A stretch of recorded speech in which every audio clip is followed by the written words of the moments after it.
Mesdames et messieurs, bienvenue dans cette nouvelle vidéo. Aujourd'hui, une vidéo un petit peu particulière. Je suis en compagnie de Justine Savitri. Bonjour Justine. Bonjour Jordan. Alors, je vais te laisser te présenter un petit peu. Tu es donc astrologue védique. Je sais que tu fais plein d'autres choses à côté qui est tourné autour justement des sciences védiques. Donc, juste avant, vous pouvez retrouver Justine sur son compte Instagram, Ojas and Soma. C'est bien cela? C'est ça. Ok. Aujourd'hui, Justine, tu vas nous présenter le calendrier lunaire. Donc, je te laisse avant tout te présenter et puis je vais me mettre dans la posture de l'élève, de celui qui va apprendre aussi. Donc voilà, à toi de jouer maintenant. Donc moi c'est Justine, donc je suis astrologue védique depuis déjà 3 ans maintenant. Donc j'ai appris aux côtés de Simon Chukowski, James Kelleher et plein d'autres astrologues. Donc absolument une science incroyable. J'ai aussi appris l'Ayurveda que j'adore combiner du coup avec l'astrologie et faire de l'Ayurjyotish pour aider à mieux s'alimenter et puis comprendre aussi certaines pathologies qui peuvent survenir dans nos vies. Et en parallèle, j'étudie un petit peu le Vastu, donc je suis encore à mes débuts, mais pour moi, c'est vraiment une science complémentaire à l'astrologie et à l'Ayurveda, parce que la science de nos espaces aussi joue énormément sur comment est-ce qu'on fonctionne. Et j'essaie d'unir un peu toutes ces sciences pour en faire un beau packaging que j'aime offrir à toutes les personnes qui viennent consulter avec moi, parce que je pense qu'on a beaucoup à apprendre des sciences védiques en Occident, et c'est tellement vaste que quand on s'y plonge, on n'arrive jamais vraiment à en sortir. Bien sûr, ouais, ouais, ouais. Et puis je rajoute que c'est rare de trouver quelqu'un dans le milieu de la francophonie qui fait justement, qui est astrologue védique, qui s'intéresse aux sciences védiques. Donc pour moi, c'est super de pouvoir échanger là-dessus avec toi parce que c'est assez rare de trouver justement des personnes. Donc voilà, c'est quand même une chance. Donc je suis plutôt content. Voilà, Mais je super. te laisse continuer. Et bon, dans tout ça, pour moi, ce qui est la base, en fait, que ce soit du Jyotish, ça va être le calendrier lunaire. Et c'est ce dont on va parler aujourd'hui.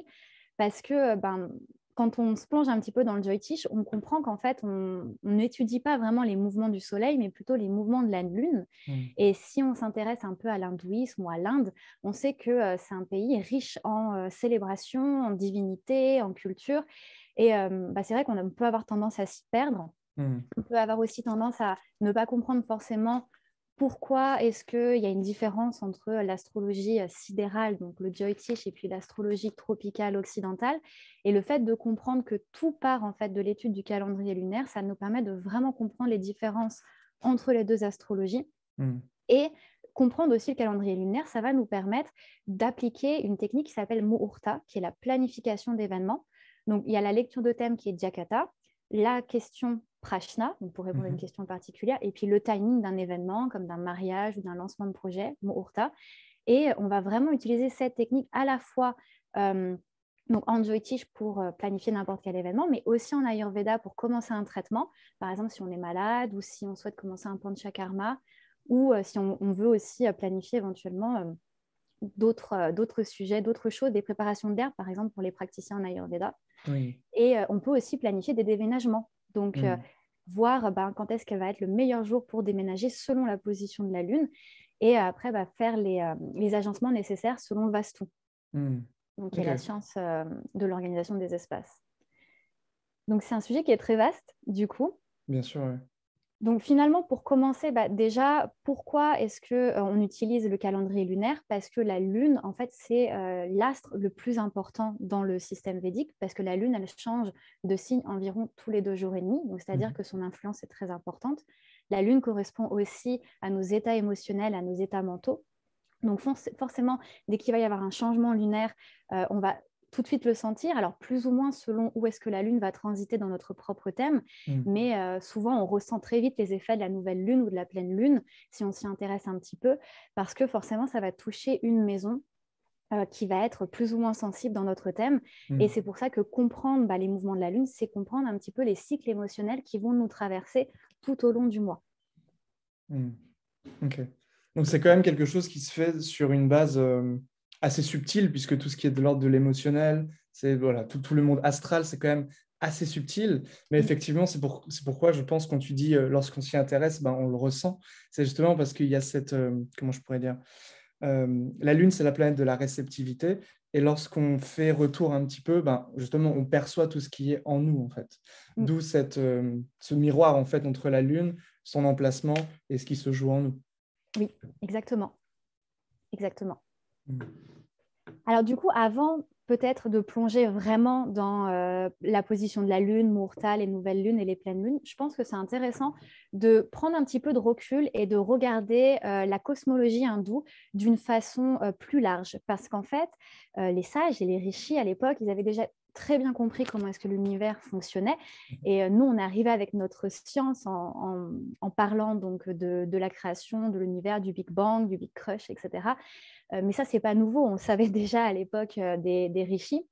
Donc, comment est-ce que le monde est créé selon les sciences védiques? Tout part en fait des cycles de Brahma. Donc, Brahma est soit réveillé, soit endormi. Quand il est réveillé, c'est la vie, la création. Là, actuellement, Brahma est réveillé, on vit une expérience. Puis quand Brahma s'endort, c'est la destruction, c'est le néant, l'inexistence. Donc, en fait, la cosmologie hindoue, elle se base vraiment sur ce phénomène cyclique de création et de destruction. Donc, à la fois la journée de Brahma quand on est réveillé et la nuit. La création, donc le Big Bang, l'explosion, le réveil de Brahma, et le Big Crush, l'effondrement, l'endormissement de Brahma. Donc, c'était tout sous forme d'histoire et de jolies métaphores, mais finalement, on savait déjà un petit peu tout ça. Et chaque cycle de Brahma est composé en fait de kalpas, donc qui sont des parties. Et donc un cycle de Brahma, on appelle ça un Mahakalpa. Et c'est égal à une certaine quantité de kalpas.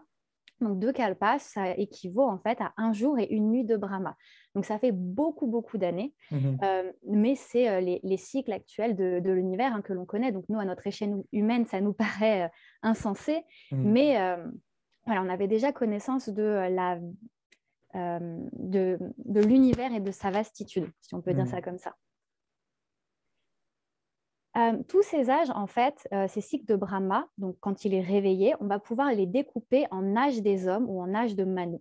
Il y a 14 âges de Manu au total. Et dans ces âges de Manu, on va pouvoir, encore une fois, structurer ces âges en yuga. Alors ça, je pense que les yogas, on connaît déjà un petit peu, si on a exploré un peu la philosophie védique. On a Satya Yoga, Treta Yoga, Dwapara Yoga et Kali Yoga. Alors, selon certains philosophes, on serait actuellement dans la période du Kali Yuga, qui serait une période, entre guillemets, un petit peu plus difficile que les autres périodes, si on peut le dire comme ça. Alors, le Kali Yuga, c'est vraiment censé être une période un petit peu noire, où du coup, il y a beaucoup de destruction, il y a une perte de la spiritualité, une perte de la sagesse, beaucoup d'ego. Mais c'est une période aussi qui est très intéressante pour l'évolution spirituelle, si ça peut en rassurer quelques-uns. Et d'ailleurs, c'est même la période dite la plus auspicieuse finalement pour obtenir l'éveil, puisqu'il suffirait en fait de chanter certains mantras pour tout simplement en fait atteindre l'éveil, ce qui ne serait pas le cas dans d'autres périodes. Donc ça, c'est bien précisé dans la Bhagavad Gita, notamment, le Ouais. fait que c'est dans le Kali Yuga que les mantras, c'est vraiment le top. Voilà, donc si vous aviez un upaya, un remède à faire, ce serait les mantras. Et d'ailleurs, c'est les remèdes les plus incroyables. Moi, je trouve que c'est ceux qui marchent le mieux, d'ailleurs. Oui, on est d'accord.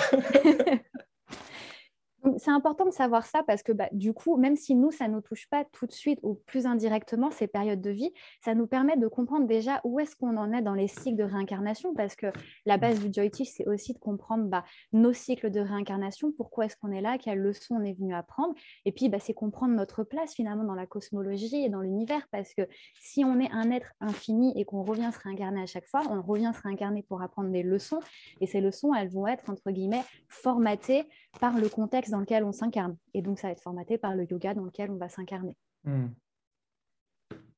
Donc, maintenant qu'on a compris un petit peu du point de vue macro tout ce qui se passait en fait dans cette cosmologie hindoue, on va regarder un petit peu plus à notre échelle à nous en tant qu'humains. C'est ce qui va nous intéresser le plus finalement dans notre incarnation. Donc déjà, il faut savoir qu'une année, elle va surtout être divisée selon les saisons. Les saisons, c'est vraiment quelque chose qui va être très important. Déjà, du point de vue de l'Ayurveda, puisque nos routines, notre façon de nous alimenter, notre façon de vivre va vraiment dépendre des saisons. Et dans les pays où il y a la mousson, on compte 6 saisons. Donc, il y a l'hiver, le printemps, l'été, la mousson, l'automne et l'automne long.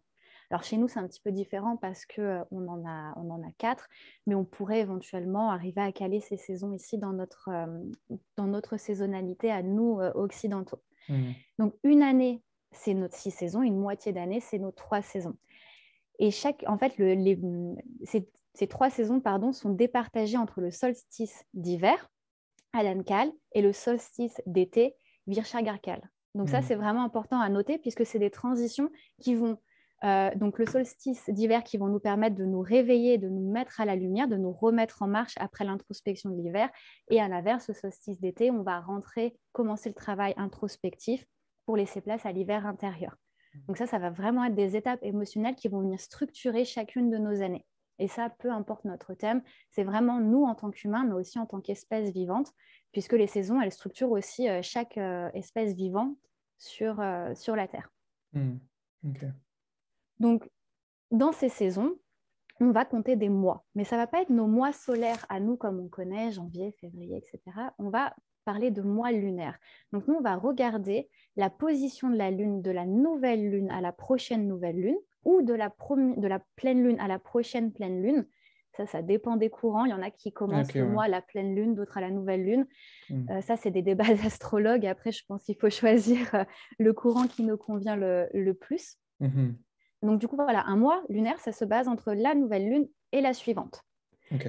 Donc, c'est assez facile, en fait. Il suffit simplement de regarder le ciel. Et si on voit une pleine lune, eh bien, on sait qu'on est soit en début, soit en milieu de mois, en fonction de comment est-ce qu'on décide de calculer. Et chaque saison est, elle, composée de 2 mois lunaires. Donc, on sait que dans une saison, donc il y a 6 saisons, et donc il y a 2 mois lunaires pour former une saison. Donc, une saison qui a un retour. Maintenant qu'on a compris que notre système était vraiment basé sur les mouvements de la Lune, il faut savoir qu'un mois lunaire va lui aussi être divisé en 2. Ça va être important parce que maintenant qu'on a compris qu'on était calqué cycliquement sur une année, on est aussi calqué cycliquement et émotionnellement sur un mois lunaire. Parce que le mois lunaire, il va être divisé en 2 phases, la phase claire et la phase sombre. Donc, c'est important de le savoir parce que la phase claire, ça va être plutôt une phase où on va être extraverti, où on va vouloir créer, apporter des choses. Alors que la phase sombre, c'est plutôt une phase d'introspection où on va plutôt faire le point sur ce qu'on a appris. D'une certaine façon, comme on ferait le point sur une année à la fin du solstice d'hiver où on ferait le point sur notre introspection, là, on ferait le point à la fin du coup de notre phase d'introspection, dans la phase sombre. Donc, la phase claire s'appelle Shukla Paksha et la phase sombre s'appelle Krishna Paksha. Et la nouvelle lune s'appelle Amavasya et la pleine lune Purnima. Donc ça, ce sont des termes sanscrits. C'est bien de les savoir, mais si on ne les retient pas, honnêtement, c'est pas bien grave non plus. Donc du coup, c'est important de savoir ça parce que quand on va connaître la position de la Lune, on va se dire, ok, d'accord, on est en phase claire de la Lune, alors peut-être que ça va être le moment pour moi de mettre en place des actions. Alors que si on est en phase sombre, on va plutôt se dire, ok, qu'est-ce que je peux apprendre, quelles leçons je peux tirer de mes expériences passées de ce mois-ci. Ça nous permet en fait de créer des petits rituels que l'on peut intégrer très facilement dans son mois finalement, en se disant, ok, d'accord, la nouvelle Lune était là, donc là, je vais mettre des choses en place. Et à la pleine lune, je vais intégrer tout ça. Puis, à la lune décroissante, je vais essayer d'en tirer des leçons, introspecter pour recommencer un cycle. Ok. Et j'ai une petite question. Du coup, tu penses que durant Krishna Paksha, du coup, il y a beaucoup d'astrologues qui disent, alors après, bon, c'est un peu plus complexe que ça, mais qui disent que c'est un moment peu propice, ou moins favorable, moins auspicieux. Mais du coup, en fait, ils parlent en termes de lancement de projet, pas forcément en termes de spiritualité ni rien, je pense. Au contraire, d'ailleurs, en termes de spiritualité, ça peut être très intéressant pour rentrer en introspection, en apprendre sur soi, développer son éveil interne finalement. Bien sûr. Donc au contraire, c'est très très bien. Mais effectivement, si on devait choisir un jour auspicieux pour lancer une activité, un projet qu'on voudrait voir grandir dans le monde matériel, on choisirait plutôt une phase claire de la Lune. D'accord, ok. Mais oui, après, par contre, pour la pratique, voilà, on peut vraiment diviser, d'ailleurs, tu as raison, on peut diviser comme ça, la phase croissante, on peut l'avoir matérielle, et la phase décroissante plus spirituelle, du coup.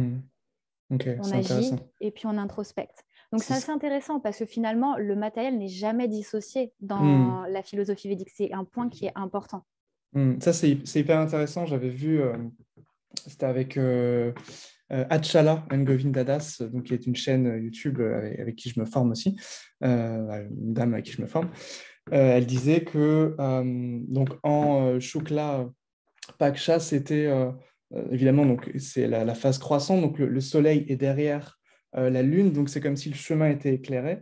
Donc pour les lancements de projets, c'est top.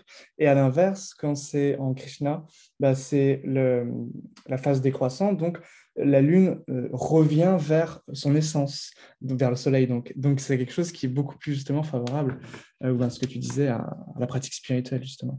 Donc j'aime beaucoup cette image-là de cycle en fait, tout simplement entre Mm. la matérialité et la spiritualité. Et comme tu dis, bah, c'est pas du tout quelque chose qui est duel en fait, ou qui est séparé. Donc j'aime beaucoup cette vision-là aussi de l'astrologie védique.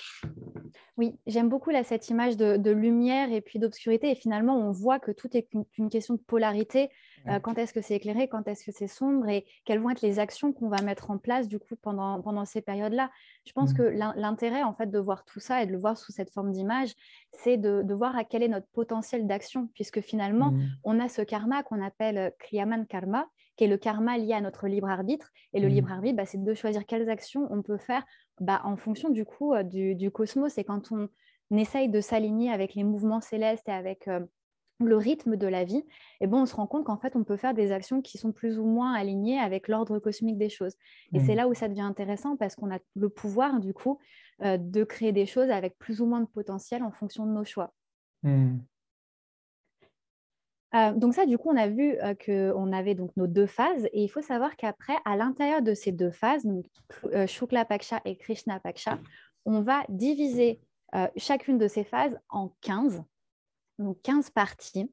Donc, ils feront 30 au total, puisque 15 Mhm. plus 15. Donc, 15 qui correspondent à 15 titis. Donc, ce sont des jours de lune. Donc, ça, en fait, on calcule ces jours de lune en fonction de la distance Soleil-Lune. Donc, ça, c'est des petits calculs mathématiques dont on ne va pas se prendre la tête avec. Mais en tout cas, c'est important de le noter parce que, à la différence du calendrier grégorien où on étudie vraiment la position du Soleil, là, on va prendre en compte la position de la Lune. Et c'est vraiment ce qui va changer en grosso modo du calendrier lunaire. Donc, les titis, ils sont super importants parce que chaque titi va en fait avoir une énergie ou une shakti particulière. Et donc, ça va nous permettre de structurer en fait chaque phase en fait de notre calendrier et chaque phase lunaire. Donc, pendant Shukla Paksha, on va avoir 15 titis qui vont tous avoir en fait une énergie particulière et il va y avoir des actions qui vont être recommandées selon en fait selon en fait tout simplement le titi. Mm. Donc ce sont des portions de temps. Il faut savoir qu'un titi ça dure environ 23 heures et 37 minutes à peu près, mais les titis ne sont pas égaux. Mm. Donc c'est-à-dire qu'il y en a qui vont durer plus ou moins longtemps. Ça va dépendre en fait du mouvement de la lune. Et ça, pour le coup, en fait, on est obligé d'avoir un panchang pour savoir quel est le titis du jour. Mm. Donc, c'est pour ça que c'est super important soit d'acheter donc un almanach qu'on peut trouver en ligne, soit d'aller sur un site internet. Moi, je recommande en général Drik Panchang ou Ok. M Panchang, qui sont deux sites internet très bien. Donc, ils sont en anglais pour les francophones purs et durs. Je suis Ouais. désolée, on n'a encore pas traduit le site en français. Mais après, il est assez intuitif. Donc, si on est un petit peu intuitif, on arrive à se débrouiller. Et on Mm. peut voir du coup chaque phase de lune. Et si on s'y connaît un petit peu et qu'on connaît un peu les actions à faire, on va pouvoir planifier des choses, donc des rituels ou des actions à faire en particulier selon Mm. le titi. Ok, bah, je mettrai tous les sites en description, comme ça les gens pourront facilement s'y retrouver. Ouais, parce que c'est vrai que quand on ne sait pas, c'est toujours Ouais. un petit peu difficile. Donc, effectivement, il y a 30 titis au total. Donc, il y a un potentiel d'action assez fort, en fait, Mm. pour choisir qu'est-ce qu'on décide de faire ou non. Donc là, du coup, je vous ai fait un petit dessin ici pour visualiser vraiment tout ça. Donc, on a notre lune croissante, euh, donc qui commence de la nouvelle lune ici, hop, hop, hop, jusqu'à la pleine lune. Et puis après, notre phase décroissante de la pleine lune à la nouvelle lune, avec du coup tous nos titis et Mm. donc éventuellement les actions qui vont en découler. C'est Ok. beaucoup plus visuel en général de le Bien voir sûr. sur un tableau. Donc, sachant que quand on va avoir des actions, on va avoir le titi. Par exemple, le premier titi va être Prattipat, donc qui va correspondre au jour 1 de la lune, et puis donc Shukla Paksha, et puis à Krishna Paksha. Donc, quand on va parler de titis, le 1 et le 16 vont tous les deux correspondre à Prattipat. Simplement, un va correspondre à la phase croissante et l'autre à la phase décroissante. Donc, ça, c'est important quand on commence à faire ses études et qu'on se perd un petit peu. Oui. Voilà, ça peut être important de le savoir. Chaque titi va aussi correspondre à une divinité. Donc ça peut être intéressant pour ceux qui sont intéressés par la mythologie hindoue et qui ont envie de faire vivre en fait ces énergies au quotidien. On peut relier un titi avec une divinité et puis éventuellement la prier, chanter son mantra. Ensuite, le deuxième outil après les titis, ce sont les karanas. Et les karanas, en fait, ce sont des moitiés de titis. Donc là encore, ça va encore plus loin. Donc c'est une moitié de journée, une moitié de jour de lune. Et là, pareil, en fait, on a aussi des moments qui vont être plus ou moins auspicieux selon le karana. Et là, pareil, on utilisera toujours en fait le calendrier lunaire pour voir quel est le karana. Après, on peut s'amuser à faire les calculs. Mais ça peut être un peu compliqué. Et donc, du coup, là, je vous ai mis des petites indications. Donc, si aujourd'hui, par exemple, le karana était bava, on aurait des qualités enfantines et vaillant. Donc, c'est plutôt, par exemple, un bon jour pour avoir du courage et pour s'amuser, pour utiliser kama, qui est le plaisir. Oui, ok. Si on a besoin, par exemple, d'obtenir le respect dans nos projets, on va choisir plutôt un karana qui va s'appeler balava. Donc ça, après, c'est des petites choses qu'on peut faire. En fonction des projets qu'on veut lancer, on va regarder du coup quels outils vont être utilisés à ce moment-là. Donc c'est assez précis. L'astrologie Muhurta peut être très, très précise. Et c'est pour ça que ça peut prendre très longtemps, par exemple, pour planifier un événement comme un mariage. Si on veut vraiment planifier le jour parfait pour un mariage, ça peut prendre des années si vraiment on veut être super précis. Oui, je vois. Et après, on a aussi ce qu'on appelle des yogas, donc qui, elles, correspondent à un autre calcul par rapport à la position de la Lune et du Soleil. Donc, c'est un petit peu plus complexe que les calculs des titis. Simplement, ce qu'il faut retenir, c'est que les yogas, il y en a 27 et eux aussi, en fait, ont des influences particulières sur nos vies. Et le plus important, c'est peut-être même ça, en fait, le plus important, et ça, c'est quelque chose qu'on peut tous utiliser, sans parler des titis, sans parler des karanas, ce sont les nakshatras. Alors, je sais que vous en avez déjà parlé pas mal sur la chaîne, du coup, des nakshatras. Donc, je pense que tout le monde doit maîtriser, en tout cas, ce que c'est. Mais ces étoiles ou ces constellations lunaires, elles sont super importantes parce qu'elles portent en elles des shaktis, des énergies. Et en fonction du nakshatra dans lequel la lune se trouve un jour J, les énergies vont changer. Elles vont changer à la fois pour tout le monde, mais aussi sur le plan individuel. Il y a une technique qu'on appelle le Tarabala, qui est une technique de comparaison entre notre nakshatra de lune natale et le nakshatra de lune actuelle. Il faut savoir que les nakshatras ont des affinités les uns avec les autres. Et en fonction de ça, on peut arriver à définir si la journée va être une bonne journée pour nous ou pas, selon si le nakshatra actuel de la lune résonne avec le nôtre. Ok. Donc ça, c'est super intéressant. C'est une technique qui est assez facile à apprendre et assez facile à mettre en place pour peu qu'on connaisse son nakshatra et qu'on connaisse les liens d'amitié entre chacun des nakshatras. On peut faire un Muhurta Express, si on peut dire ça facilement. Mais c'est super important parce que sans faire ce Tarabala, sans faire cette technique, connaître la Shakti, l'énergie de la Lune, ça va aussi nous donner des indications sur quelles actions on va vouloir faire. Par exemple, on aurait la Lune en Anuradha Nakshatra. Ça peut être un très bon jour pour lier des amitiés. Lancer des projets aussi, parce que Anuradha est très auspicieux pour ça. Ok. Donc, il y a pas mal de choses qu'on peut faire par rapport à ça. Pareil, on aurait la lune en Shatabisha Nakshatra. Shatabisha Nakshatra, ça peut être très auspicieux, par exemple, pour lancer un panchakarma, puisqu'on associe ce nakshatra au 100 remèdes.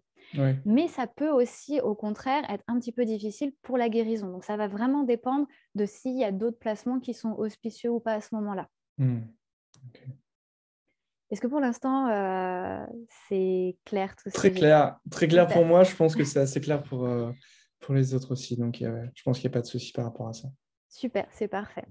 Donc là, en fait, du coup, on a vu finalement les principaux points en fait de ce qu'est le calendrier lunaire. Donc, c'est vraiment utiliser la position de la Lune dans le ciel avec sa position avec les autres astres, notamment le Soleil, pour du coup déterminer si les jours sont positifs ou pas et quelles actions vont être auspicieuses ou pas. Maintenant, c'est vrai que ça fait un petit peu érudit, comme ça dit. Ça paraît un petit peu compliqué et ça demande de s'y plonger un petit peu. Bien sûr. Maintenant, Ouais. il y a une technique qui est beaucoup plus simple, c'est les jours de la semaine. Hmm. Ça, tout le monde peut le faire, que l'on soit astrologue ou que l'on soit plombier ou peu importe, on peut vraiment tous faire ça. Et c'est super facile. Et pour le coup, il n'y a pas besoin voilà, d'ouvrir Drick Panchang, de faire des calculs. C'est Hmm. simplement en fait de se dire que chaque jour de la semaine va correspondre à une énergie planétaire. Hmm. Donc le premier jour de la semaine dans le calendrier, c'est le dimanche. Pourquoi? Parce que le dimanche, c'est le jour du soleil. Et on commence toujours par le roi. Parce que le roi, dans notre thème natal, c'est le soleil. Donc, du coup, le roi, on va l'associer à la couleur rouge et puis on va l'associer à des actions qui vont plutôt être centrées sur le nous, le développement personnel, qui vont être centrées aussi sur l'activité physique, sur comment est-ce qu'on brille et comment est-ce qu'on illumine le monde. Hmm. Donc, on va essayer d'organiser notre journée pour faire résonner nos actions avec celles du soleil. Le lundi, Chandra, donc c'est la lune, on va plutôt s'aligner avec une énergie nourricière, plutôt une énergie de prendre soin des autres, mais aussi de prendre soin de soi. Donc ça va être l'occasion de faire un gâteau pour son travail ou pour sa famille. On va Hmm. porter du blanc ou des pierres un peu plus douces, comme des pierres de lune ou des cristaux, des quartz. Et ça va vraiment être un bon moment pour se reconnecter à son énergie féminine. Hmm. Mardi, à l'opposé, jour de Mars, on est sur un jour de guerrier, on part à l'aventure, on part en compétition. Donc, si on doit faire des grosses négociations de contrat et qu'on doit être un petit peu combatif parce qu'on doit vendre son truc, le mardi, c'est top. C'est vraiment un Hmm. bon jour pour faire ça. Et on va s'habiller dans un rouge un petit peu plus tonique, assez fort, un petit peu plus que celui du dimanche. Hmm. Ok. Le mercredi, c'est Bouddha, c'est Mercure. Donc, c'est Mhm. l'intellect, c'est travailler avec notre mental. Donc, ça va être lire des livres sacrés, apprendre un sujet, peu importe le sujet, mais faire des études, partager aussi nos connaissances, communiquer sur les réseaux sociaux. On va porter du verre ou des pierres, par exemple, qui vont être en lien avec Mercure. Donc, ça peut être, par exemple, l'émeraude ou la malachite, Hmm. donc, qui vont aider à la communication. Les jeudis, on est plutôt sur Jupiter. Donc là, Jupiter, on va vouloir porter du jaune, de l'orange. On va vouloir honorer nos maîtres, nos gourous, Hmm. toujours aussi dans l'enseignement, mais un peu plus spirituel que le mercredi, finalement. Donc, très bon jour pour faire des rituels, pour faire des offrandes. Hmm. Le vendredi, jour de Vénus, donc idéal pour les amoureux. Là, c'est la Saint-Valentin. Donc, si vous voulez pas le faire le jour de la Saint-Valentin, il faut le faire au moins un vendredi pour avoir un date régulier, par exemple. Hmm. Pour les femmes, c'est l'idéal de se réunir dans des cercles de femmes pour pouvoir discuter. Et pour les hommes, c'est un bon moment aussi pour se discuter avec d'autres femmes, s'ouvrir à une énergie un peu plus féminine. On va Hmm. vouloir porter du rose ou du blanc, des couleurs voilà, très, très pâles, très, très douces. On va Mhm. porter encore une fois du quartz, des choses un petit peu plus délicates. On va vouloir acheter des fleurs, mettre des fleurs chez nous. Enfin voilà, vraiment des choses très vénusiennes. Ok. Et le samedi, Saturne. Saturne, là, c'est le dernier jour de la semaine. On y va à fond. On sait que Saturne, en général, on l'aime pas trop. Donc, du coup, c'est vraiment le bon jour pour faire tous les rituels qui vont nous aider à outrepasser les blocages de Saturne. Si dans un thème, on Hmm. voit qu'il y a un souci avec Saturne, ce qui est souvent le cas, parce que Saturne, il adore nous embêter. Sinon, on l'aimerait pas autant. Donc, du coup, ça peut être l'idéal, par exemple, d'utiliser cette journée du samedi pour être dans la charité, pour Hmm. aider les plus démunis, pour aider aussi les personnes âgées, parce que Saturne dirige aussi les Oui. personnes âgées. Donc, pour aller voir mamie, papy, c'est le bon jour le samedi. Hmm. Mieux que le dimanche, par exemple. Si on devait choisir un jour dans la semaine, alors on peut aller voir mamie, papy le dimanche aussi, il n'y a pas de souci. Mais c'est vrai que le samedi, c'est d'autant plus bénéfique pour le faire. Donc, c'est vrai que c'est des jours qui peuvent être super faciles à mettre en place quand on a besoin en fait, de s'organiser et qu'on a envie de se lier un petit peu au cosmos, mais qu'on ne sait pas par où commencer et qu'on se dit, ouais, mais les phases de lune, tout ça, c'est un petit peu compliqué. Avec les jours de la semaine, on y arrive beaucoup plus facilement. Mhm. Puis après, la deuxième étape, l'idéal, c'est de regarder un petit peu la lune, où est-ce qu'elle est dans le ciel? Est-ce qu'on Hmm. est dans une nouvelle lune, une lune croissante, pleine, ou une lune décroissante? Hmm. Sachant que, par exemple, un autre rituel qui est possible de faire, c'est les soirs de pleine lune. Alors, uniquement les soirs de pleine lune, c'est d'aller prendre des bains de pleine lune. Donc, Oui. des bains, c'est-à-dire on se met dehors et on s'expose à la lumière de la pleine lune. Ça aide vraiment à canaliser et à intégrer en fait tout ce qu'on a appris pendant la phase croissante de la Lune. Et Hmm. ça, même si on n'a pas pris un carnet, qu'on n'a pas noté ce qu'on a appris, etc., le faire de façon régulière à chaque pleine lune, ça permet de façon inconsciente d'intégrer des choses, même si on ne les a pas mentalisées, même si on ne les a pas verbalisées, notre inconscient sait qu'on canalise des choses et qu'on les intègre. Ok, hyper intéressant. Et puis j'ai l'impression que c'est vraiment comme une espèce d'entonnoir. En fait, on a vu les, euh, les jours de Brahma et au fur et à mesure, on a vraiment zoomé au microscope. Et en fait, enfin, c'est ça qui est beau aussi, c'est que chacun peut, selon son expertise, selon ce qu'il désire, en fait, ben, jouer avec ce zoom, en fait. Donc là, par exemple, ça montré quelque chose de très concret et simple avec les jours de la semaine. Mais après, évidemment, on peut zoomer plus ou on peut zoomer un peu moins, etc. Enfin, c'est vraiment hyper intéressant. Chacun peut vraiment s'y retrouver en fait en choisissant ce qui lui correspond le plus finalement.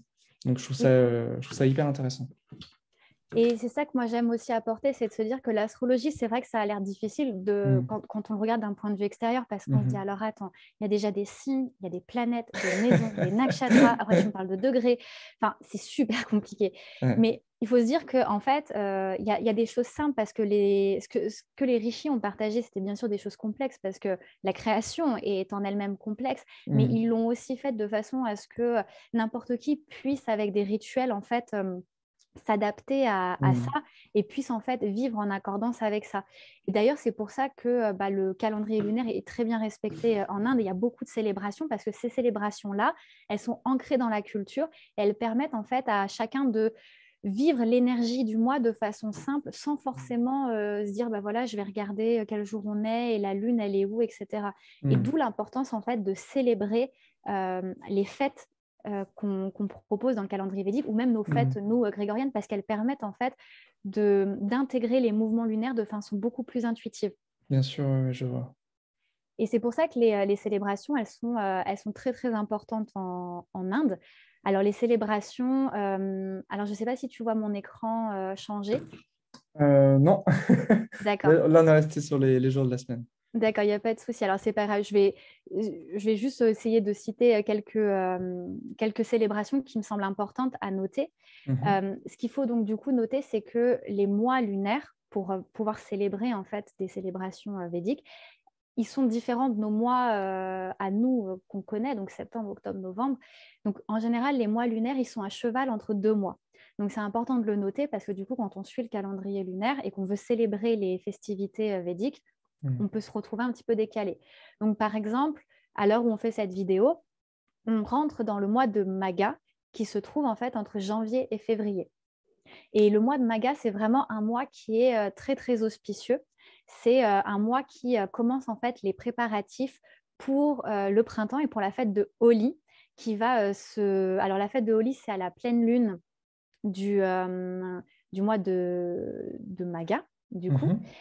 Et non, du mois de Falguni, pardon, excuse-moi. Et donc, Mhm. du coup, cette fête de Holi, c'est la fête des couleurs. Et c'est vraiment, en fait, où Mm. on célèbre l'arrivée du printemps, l'arrivée de l'amour, l'arrivée, en fait, de toutes ces couleurs qui vont un peu ensoleiller notre journée. Et donc, du Mm. coup, Ok. c'est vrai que le mois de Maga, c'est un moment où on finit un petit peu l'introspection qu'on a fait pendant tout ce solstice, pendant toute cette période d'hiver, et où là, du coup, on va commencer à vouloir être actif de nouveau dans la vie. Mm. Et donc, du coup, pendant ce mois de Maga, il y a par exemple eu Manoï Amavasya, qui était le jour juste avant la nouvelle lune, qui était un jour de silence, où on gardait le silence tout simplement parce que c'était un petit peu pour conclure cette période d'introspection. On gardait le Mm. silence pour rentrer en introspection et finaliser le travail qui avait été entrepris en ce début, en cette phase un petit peu d'introspection hivernale. D'accord. Donc, c'est pour ça que les célébrations, elles peuvent être intéressantes à noter. Mm. Maintenant, on ne peut pas toutes s'en souvenir parce qu'il y en a des centaines. Ouais, ouais, Mais ouais. par exemple, Holi, elle est importante. Donc, c'est la pleine lune du mois de Falguni. Mhm. Donc ça, le mois de Falguni, pour ceux qui voudraient le noter, c'est entre février et mars. Donc là, je crois que ça va arriver le 18 mars 2022, à l'heure où on D'accord. tourne cette vidéo. Donc ça va être un super jour où vous pouvez mettre plein de couleurs, danser, embrasser vos amis, mettre des fleurs. Enfin, c'est vraiment une festivité qui est très, très joyeuse. Mm. Donc effectivement, voilà, on a des événements qui se passent pendant les pleines lunes, d'autres pendant les nouvelles lunes. Mm.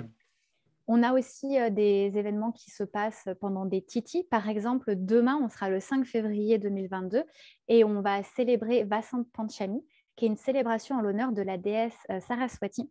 Donc, ça va être un jour qui va être idéal pour jouer de la musique, pour chanter du coup Maha Saraswati, apporter de la créativité et de la connaissance aussi, parce que c'est la divinité de la connaissance. Donc, apporter de la sagesse. Si on veut entreprendre des études, c'est un très bon moment pour se lancer. Donc, si on hésitait à entreprendre une formation ou pas, bah, c'était le bon moment. Donc, c'est vraiment des petites occasions comme ça qu'on peut prendre en fonction des opportunités qu'on peut avoir sur le calendrier lunaire. Ok. Et un dernier petit tips, si je peux me permettre, dans le calendrier lunaire, on a aussi ce qu'on appelle des jours qui s'appellent Ekadashi. Et ça, on le voit de plus en plus. Il y a beaucoup de professeurs de yoga qui en parlent et c'est très, très bien. Ce sont des jours de jeûne. Et c'est vrai que parfois, on nous dit de jeûner, on nous dit de faire un petit peu abstinence pour purifier le corps, mais on ne sait pas trop quand. Eh bien, quand la lune est dans le Tithi Ekadashi, c'est le jour idéal en fait pour jeûner. Donc du coup, si vous avez tous compris un petit peu le principe, eh ben, il va y avoir 2 Ekadashi, un dans la face claire et un dans la face sombre. Et donc du coup, ça nous donne 2 opportunités dans le mois lunaire de jeûner. Alors il y en a qui jeûnent complètement, d'autres qui jeûnent en intermittence. Ceux qui mangent de la viande, bah, là, ils deviennent végétariens. Donc on peut vraiment adapter le jeûne en fonction de son mode de vie et de ce qu'on peut faire, de nos capacités aussi. Et donc Ekadashi, c'est le 11e jour après la pleine lune et après la nouvelle lune. Donc, dès qu'on a la nouvelle lune, on compte 11 jours et on fait Ekadashi. Et pareil pour la pleine lune, on compte 11 jours et on fait Ekadashi. Donc ça, c'est un petit tips, entre guillemets, ayurvédique que tout le monde peut faire et qui est génial parce que quand on jeûne pendant Ekadashi, on a vraiment ce côté purificateur qui est amplifié. Donc, on a vraiment des énergies de nettoyage qui s'activent à ce moment-là en particulier. D'accord. Donc, on jeûne pas pour rien. Bon, on jeûne jamais pour rien, mais là, c'est encore plus... Bah, c'est encore plus auspicieux. Et en plus, en ce jour-là, on honore Vishnu, Vishnu qui est la divinité de la préservation. Donc, entre guillemets, on préserve le corps. D'ailleurs, en Ayurveda, quand on cuisine, on chante souvent des mantras pour énergétiser l'alimentation. Et il y en a un notamment qui est relié à Vishnu, qui est le Ashuta Ananta Govinda. Et là, vraiment, on énergétise. Et bien là, pareil, sauf que là, on énergétise son corps via le jeûne et la purification. Ok, hyper intéressant. Et là, c'est vrai que pour le coup, les célébrations, en fait, pour être très franche, je pense qu'on pourrait en parler pendant des heures. Bien sûr, oui. Il y en a énormément. Je pense que celles à retenir, donc, ce sont Holi. On a aussi les Navaratri. Donc, les Navaratri, ce sont les 9 nuits de la divinité, donc les 9 nuits de Durga. Donc, il y en a plusieurs de Navaratri. Il y en a 4 en vérité. Mais le plus important, en fait, c'est celui que l'on va pratiquer après la mousson, qui est le Sharada Navaratri, donc, qui va arriver entre septembre et octobre en général, et il va célébrer en fait l'équinoxe d'automne. Et après, on a celui qui arrive juste après la nouvelle année, dans le mois de Chaitri. Et ça va être vraiment les 2 Navaratri les plus importants. Puis après, il y en a d'autres qu'on peut célébrer. Et donc, c'est 9 nuits où en fait, on va honorer la divinité Maha Durga sous 9 formes différentes. Et on va honorer en fait la Devi qui va combattre la noirceur pour apporter la lumière. Donc, il y a vraiment cette idée de se dire, bah voilà, c'était le noir et Maha Durga, elle arrive, elle vient combattre nos démons intérieurs pour nous apporter la lumière et pour nous apporter la grâce. Donc, c'est vraiment très des symbolique. célébrations. Ouais, mais c'est magnifique. Et donc, en célébrant chacune des divinités, on va avoir une couleur à porter, une planète à honorer et une forme, en fait, donc du coup, de la divinité avec des qualités particulières qu'on va vouloir, en fait, faire vivre en nous. Et je trouve que c'est un moment magique quand on ne sait pas trop par où commencer. Célébrer les 9 nuits de la déesse, c'est vraiment un bon moment pour laisser la Shakti, l'énergie venir en nous et nous purifier, en fait. Ok. Et donc, tu parles de 9 nuits. Moi, je pense directement aux Navagrahas, donc aux 9 planètes. Oui. Est-ce que Rahu et Ketu sont pris en compte aussi dans cette cérémonie ou est-ce qu'on peut les ajouter? Alors, par exemple, la 3e nuit, on célèbre Chandraganta, donc on relie à la lune, mais on peut aussi la relier à Rahu, cette forme de la Devi. Concernant Ketu, je ne crois pas qu'il y soit. Il ne me semble pas qu'il y soit.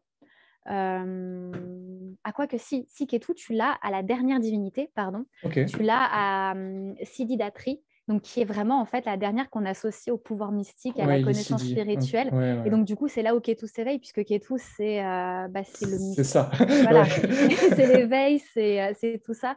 Et Hmm. donc du coup, voilà, Ketu arrive vraiment en dernier, où du coup, c'est l'apogée et c'est là où on a Hmm. combattu tous nos démons finalement. Ok.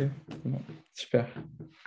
Donc ça, c'est une super occasion de se connecter à la Dévi. Et là, Hmm. à la fin du coup de ce mois qui va arriver, donc ça va être, je crois que ça va être fin mars du coup, on Mhm. va avoir Shivaratri, que tu connais Mhm. peut-être, qui est une Oui. célébration en l'honneur de Shiva. Donc Mhm. c'est une nuit où en fait on ne dort pas et on chante uniquement la louange au grand Seigneur Shiva. Hmm. Donc c'est une des célébrations qui est l'une des plus célébrées en fait en Inde. Et toute la nuit, en fait, à des heures particulières. Donc là, pareil, il y a des moments dans la nuit qui vont être plus ou moins auspicieux. Donc ça, après, c'est à suivre ou à demander à un astrologue ou à quelqu'un Hmm. qui célèbre déjà la célébration depuis longtemps. Mais on va verser, en fait, on va accomplir une puja. Donc on va verser du lait, du miel sur un Shiva Lingam, qui est une Hmm. représentation de Shiva. Et puis, voilà, on va honorer Shiva en chantant soit un Om Namah Shivaya, soit en chantant le Shri Rudram, Hmm. pour ceux qui sont un petit peu plus experts, on va dire. Et Ok. donc ça, c'est super intéressant parce qu'il est dit que si on arrive à faire cette nuit de Shivaratri, toute notre année va être sous de bonnes auspices. Donc, Hmm. s'il y avait une nuit où vous deviez, entre guillemets, faire la fête et célébrer la vie, eh ben, c'est Shivaratri. Et en plus, on en a tous les bénéfices tout au long de l'année, donc c'est plutôt cool. Hmm. Et la dernière célébration que je trouve importante, je la trouve importante parce que je suis astrologue et que les astrologues, on a un grand amour pour Ganesh, qui est le dieu de Mhm. la connaissance et celui qui enlève les obstacles. Et c'est Ganesha Chaturthi qui est la célébration de Ganesh. Donc en général, elle se célèbre en général aux alentours de septembre, pendant la phase croissante du mois de septembre. Et c'est vraiment c'est 10 jours où on va honorer Ganesh, où on va chanter Ganesh, où on va lui offrir des fleurs, on va lui offrir nos mantras, de l'eau, du miel, du lait, pour vraiment voilà, honorer et lui demander qu'il enlève les obstacles dans notre vie et sur notre chemin. Hmm. Ganesh, qui est la divinité des astrologues aussi, hein, entre parenthèses. Alors ouais, c'est la divinité, bah forcément, puisqu'il enlève les obstacles Hmm. à toutes les lectures et qu'il est Ouais. aussi la divinité de la sagesse et de la connaissance. Hmm. On a besoin de lui. Sans lui, on ne serait pas de très bons astrologues. C'est ça. En fait, moi, je dis toujours, c'est Ganesh qui fait tout le travail. Pour être Hmm. très honnête, je ne suis pas sûre qu'il y ait beaucoup d'astrologues qui fassent le travail sans Ganesh. C'est Hmm. quasiment impossible. On est d'accord. C'est vraiment cette idée c'est de la divination, c'est-à-dire on se relie au divin et puis ça passe, le message passe par nous, quoi, en fait. On est juste des porte-paroles, on n'est pas grand-chose de plus. C'est ça. En général, voilà, moi je dis c'est Ganesh qui parle. Je lui demande avant chaque consultation de venir et Hmm. de me dire en fait ce que je dois dire tout simplement Hmm. pour aussi effacer l'ego parce qu'il ne faut pas se leurrer. On reste des êtres humains avec un ego et je pense qu'en tant qu'astrologue, s'en remettre à Ganesh, c'est aussi dire voilà, je laisse mon ego de côté. Hmm. Je ne fais pas la lecture pour moi, mais je la fais pour l'ordre cosmique, pour le dharma et Hmm. en l'honneur en fait de la Jyoti, de la divinité des Lumières. Hmm. Donc, c'est vrai que c'est très, très beau quand on explore le Jyotish en profondeur. Il y a beaucoup de symbolique et c'est magnifique. Hmm. Et en même temps, c'est une exploration qui est infinie, qui est sans fond. Et on pourrait voilà, l'étudier toute sa vie et toujours apprendre des choses enfin, vraiment de chaque jour, en fait. C'est assez stupéfiant. Et c'est ça qui est génial, c'est que tu peux apprendre des choses tous les jours et en plus, tu peux utiliser l'astrologie pour apprendre ça tous les jours. Moi, ce que j'aime, c'est l'expérimentation. Et je pense que Ouais. en tant qu'astrologue et en tant qu'étudiant des sciences védiques, on doit se voir comme des scientifiques et on doit Hmm. se voir comme des expérimentateurs de notre propre science parce qu'on ne peut pas juste dire tel jour c'est auspicieux Bien sûr. sans l'avoir expérimenté. Et Hmm. moi, du coup, ce que j'invite toujours les gens à faire, c'est d'expérimenter. C'est-à-dire que, OK, là, on vous a dit que ce jour-là, c'était auspicieux. Alors, expérimentez-le, faites-le à Hmm. fond, faites la pratique, regardez est-ce que ça vibre en vous. Pareil avec les mantras, est-ce que ça vibre pour vous, est-ce que ça résonne? Parce que c'est là, à ce moment-là, où ça va devenir une vérité. C'est quand ça va vraiment nous parler et qu'on va se dire, OK, d'accord, ça m'appelle, c'est pour moi, c'est ma vérité. Hmm. Oui. Je peux être que d'accord. La recherche, l'expérimentation, comment le symbole se manifeste concrètement. Voilà, je trouve ça stupéfiant. Donc voilà. Là, je peux être que d'accord.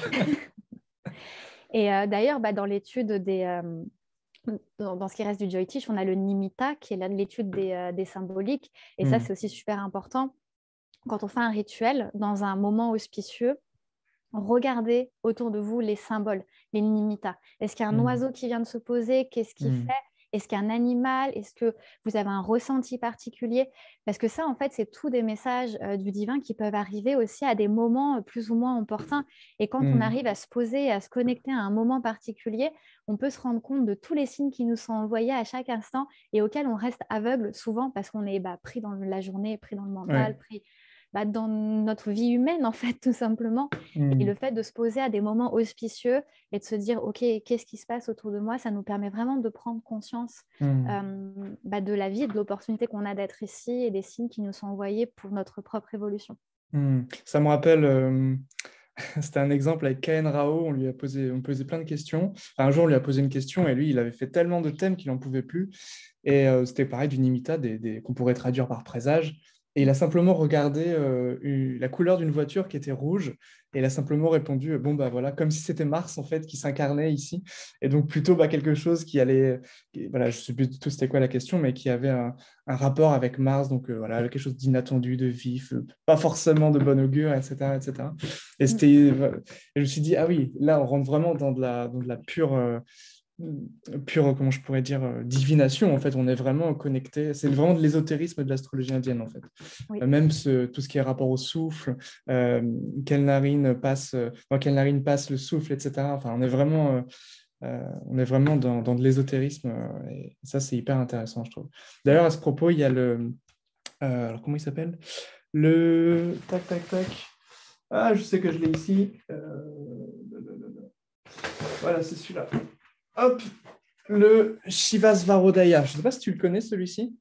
Ça me dit quelque chose, mais je ne l'avais pas dans ma bibliothèque, donc je n'ai pas dû le lire. Ok, c'est la naissance du souffle de vie révélé par le dieu Shiva. Et en fait, c'est des traités de présage et prémonition d'après le souffle vital. Et donc, c'est Nimitta. Et on est vraiment à fond dans un petit peu ce qu'on est en train de parler.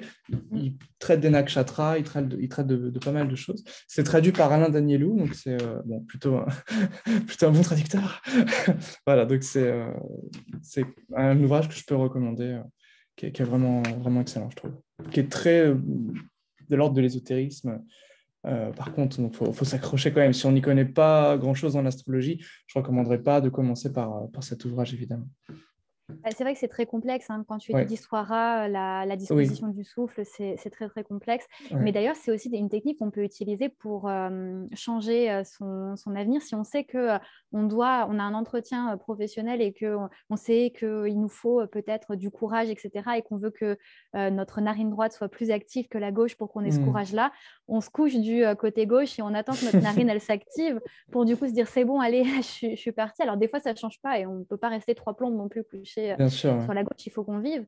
Mais on peut utiliser ça pour un petit peu changer les énergies en notre faveur. On peut le faire aussi d'ailleurs pour la conception d'un enfant. Donc ça, c'est super intéressant. Alors, je ne sais plus exactement, il faudrait que j'essaye de me ressouvenir, mais en fonction de si on veut une fille ou si on veut un garçon, on peut changer la respiration en fonction de... voilà. Alors, la narine droite, c'est un garçon et la gauche, c'est une fille. Voilà. Ouais. Donc, il faut que les deux partenaires... Ce serait cohérent avec Ida à gauche, Pingala à droite. Ouais. Donc, fille, garçon. Ouais. Alors, je n'ai pas expérimenté, donc ça, c'est du pur souvenir oui, de bien sûr, de la pure théorie. Après, ça peut être intéressant à expérimenter. Et puis là, pour le coup, c'est de la réutilisation des énergies. Enfin, moi, je trouve que c'est super intéressant de se dire aussi que voilà, on peut avoir conscience de notre souffle et que ce souffle-là, en fait, a un impact sur comment est-ce qu'on agit, comment est-ce qu'on fonctionne, des opportunités que ça nous donne. Et c'est super passionnant. Et ça peut vraiment être utilisé pour tout. C'est ça aussi qui est intéressant, c'est qu'il n'y a vraiment aucune limite. Si on sent qu'on a plutôt la narine gauche qui est enfin, où passe le souffle, on va plutôt avoir tendance à lire, on va dire c'est favorable pour tout ce qui est de l'ordre de la réceptivité. Si c'est à droite, bah, ça va être plutôt pour faire du sport ou ce genre de choses. Là, c'est vraiment, on peut vraiment, simplement avec ça aussi, c'est quelque chose qui peut être très simple, ben, s'adapter en fait, tout simplement à l'ordre naturel des choses, à comment fonctionne notre corps, notre organisme, etc. Donc, ouais, c'est hyper intéressant. Mais comme Bref. quoi, on peut faire des choses... Non, mais on peut faire des choses incroyables. Et c'est vrai qu'on pourrait en parler des heures parce C'est que ça. ça montre à quel point en fait, le Jyotish est juste indissociable de toutes ces autres sciences et que toutes ces autres sciences en fait s'emboîtent entre elles. Souvent, on dit que l'Ayurveda est la science sœur du yoga et du Jyotish, Oui, mais en fait, ce sont toutes en fait des sciences sœurs d'une même famille oui. et du Sanatana Dharma finalement, qui est Oui, juste c'est la ça. connaissance de la vie en général. Et je trouve ça incroyable en fait qu'on ait ces connaissances-là et qu'on même si on n'en sait qu'une partie finalement, parce que est-ce qu'on sera un jour tout, c'est quasiment impossible. Il y a tellement qui a été perdu au cours des années, Bien sûr. mais juste de savoir quelques brides comme ça peut vraiment changer notre vie et notre parcours, notre façon de fonctionner, la manière dont on interagit avec le monde, avec notre corps, avec ce qu'on veut faire, nos actions pour prendre des décisions. Enfin, tout ça, en fait, ça peut nous donner un petit coup de pouce, en fait, pour vivre un petit peu plus sereinement, finalement. Bon, je pense qu'on est d'accord sur la pertinence de ces pratiques védiques. Plus que jamais, là, pour le coup, on peut pas... voilà, faut foncer, quoi. Quand on a découvert le Jyotish, après, il faut faire... voilà, faut foncer, il faut continuer d'apprendre parce que c'est C'est ça. incroyable. C'est un chemin sans retour. Est-ce que tu as des choses à rajouter? Je pense on a découvert, puis on a couvert pas mal de choses concernant le Jyotish et concernant l'aspect Muhurta. C'est quelque chose que j'invite vraiment tout le monde à explorer plus en profondeur parce que survoler Muhurta en 1 heure, c'est très succinct, c'est très Bien sûr. rapide et c'est une science que l'on peut étudier pendant une dizaine d'heures pour connaître tous les aspects de chaque titi, les définitions de chaque karana, de chaque célébration. Mais vraiment, moi, ma recommandation, c'est si vous voulez faire du Muhurta simplement, regardez les jours de la semaine, regardez les phases de la lune. Regardez les énergies des nakshatras. Si c'est quelque chose que vous connaissez déjà un petit peu, c'est génial. Et si vous ne connaissez pas les nakshatras, rien que le signe, ça peut déjà aider. Une nouvelle lune en scorpion. Bon, certes, en fonction de si elle est en Vishaka ou en Anuradha, on n'aura peut-être pas les mêmes énergies, mais c'est toujours différent qu'une nouvelle lune en balance. Donc, autant voilà, essayer de s'imprégner un petit peu de ces énergies-là et regarder un petit peu qu'est-ce qui voyage en nous chaque jour. Essayer de noter, même sans connaître les titis, dire voilà, c'était la nouvelle lune, là, c'est le jour d'après. Et puis de noter un petit peu les jours, essayer d'expérimenter et devenir en fait acteur quotidien de votre vie. Ça va vous permettre d'être davantage dans le moment présent, de prendre aussi conscience de qu'est-ce qui se déroule au travers de vous. Et du coup, finalement, peut-être d'avoir accès à des sagesses qui n'étaient pas présentes puisque le mental était déjà, lui, dans le futur, alors qu'on nous demandait simplement d'être dans le présent et d'en apprendre un petit peu plus. Merci beaucoup, Justine, pour ces mots, pour ton exposé. C'était hyper intéressant, évidemment. Donc voilà, donc, on peut te retrouver sur ton compte Instagram, Ojas Soma. Donc, je mettrai pareil le lien dans la description. Vous pourrez retrouver Justine. Et puis, écoute, on se refera très certainement une autre vidéo parce qu'on a, je pense, beaucoup de choses à se dire concernant l'astrologie védique. Donc, je te remercie et puis je vous dis à très bientôt pour une prochaine vidéo. Au Merci. revoir. Au revoir.